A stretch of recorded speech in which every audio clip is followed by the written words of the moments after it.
Hi. You Until were an addict at photography? yeah, Really? because until I had my surgery, and then I was fully manual, fully, fully. Okay.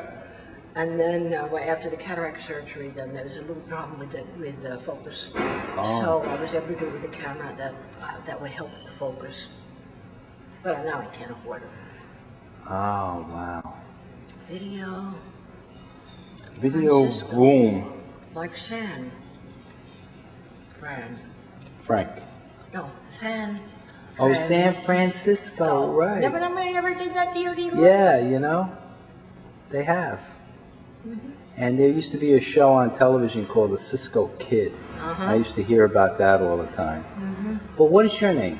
Carol, I'm one of the nuns. Oh, you are? Used to have been for 57 years. Wow, that's great. I'm older than I look. How old are you? I'll be 80. Really? Great. You're in great God shape. hasn't made up his mind I'm going to have white hair yet. Fantastic. And your skin is so great.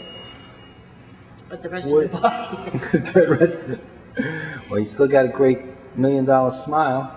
Thank you.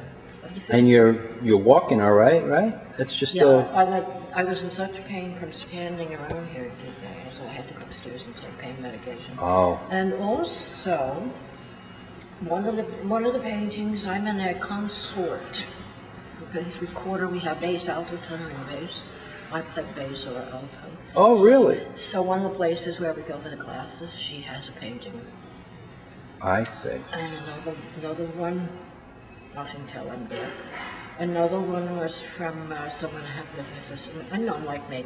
Right. She had a piece. Did Sister Lena? Do you know It's Sister Lena? Epridge. Oh, yes. Yes, she had a And camera.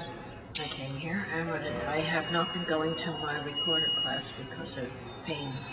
So now I figured out a way to be able to do it. But one of my recorder people were here. Oh, really? So Wow. so glad. And so you're not going to have a piece next year. I shall. What type? Oil? Acrylic? One, I will tell you, I do not do oil or acrylic. I will do either pastel, pen and ink, watercolor, pencil. Mm, Okay. excellent. You finished yet? Yes. Who's Yes. everything? What? You've met the cat.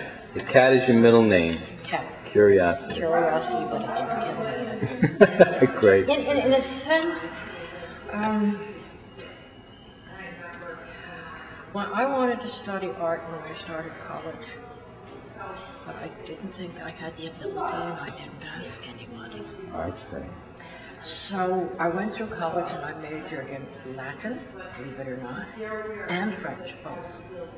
And did you get into that field, in the language Oh, field? yes, I've taught Latin. I've done many things, and at one point I got a job in the publishing industry for 17 years, Oh, really? and I got addicted to New York. New York City. Yeah. But then at one point I got a job at a local college in which I was told, what happened in between. I became a potter at night. From the publishing job, then I would go down with the craft service, and I became a potter to the extent of having a show, etc., etc., etc. Full. Lots of things. Yes, and so And then you were a nun while you... portfolio of a lot of things. Oh, that's And great. the president of the college said I could get a master's degree in anything for which I already had one. For anything for which I had the prerequisites, but I had such a portfolio of ceramics and painting and all that I got. And in my 70s, I got my master's in art. That's part of my cat. That's part of my cat.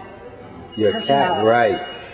That's excellent. Leads you into new areas and doing new things, that curiosity. Yeah. So where is this portfolio now?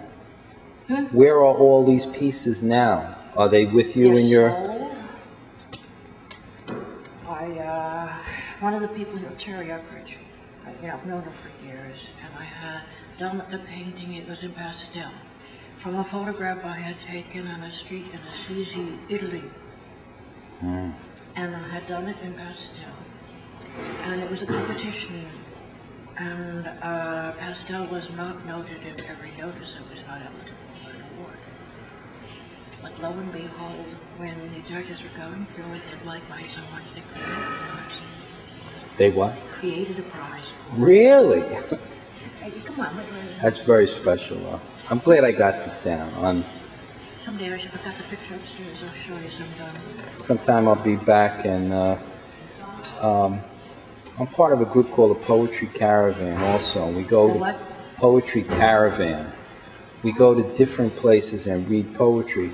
Andrews is not one of the places yet, but I think I'm going to try to... I would tell you, when I was teaching primary grades, I felt that poetry, at least in the earliest days, should be known for its euphony. So I never made any of my... Those are the days when I have 50 students. And I remember, and that was my premise. It's the sound, the music of the language is the premise of That's right. poetry. Right. In my view. Yeah, I agree with you. And one time I was teaching second grade, they're both boys and girls, about 55 of them. This is many years ago, this is in the 60s. Now one girl raised her hand.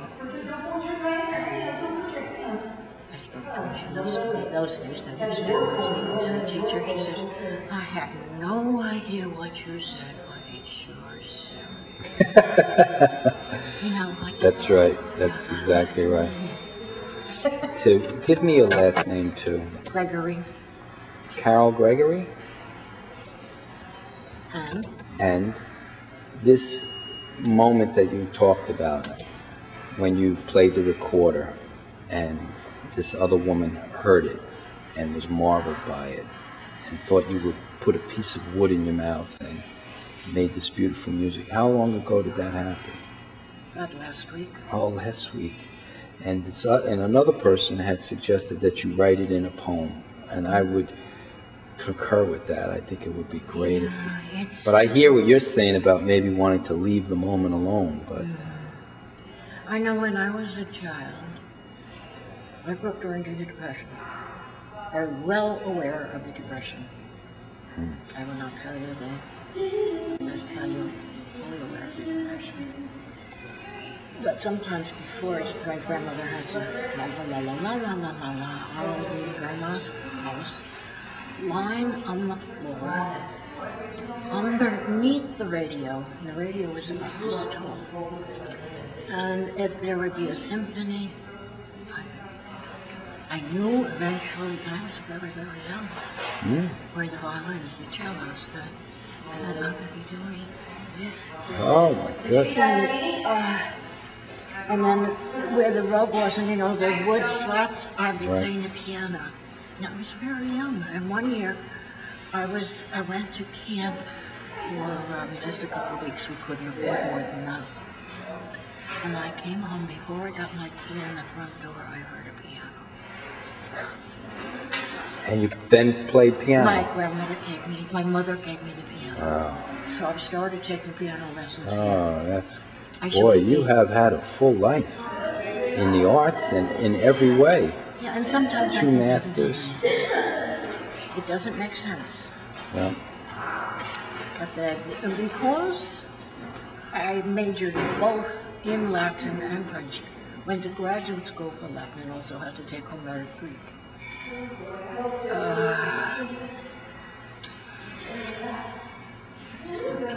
There's something in the euphony of languages. Did you take Virgil? No.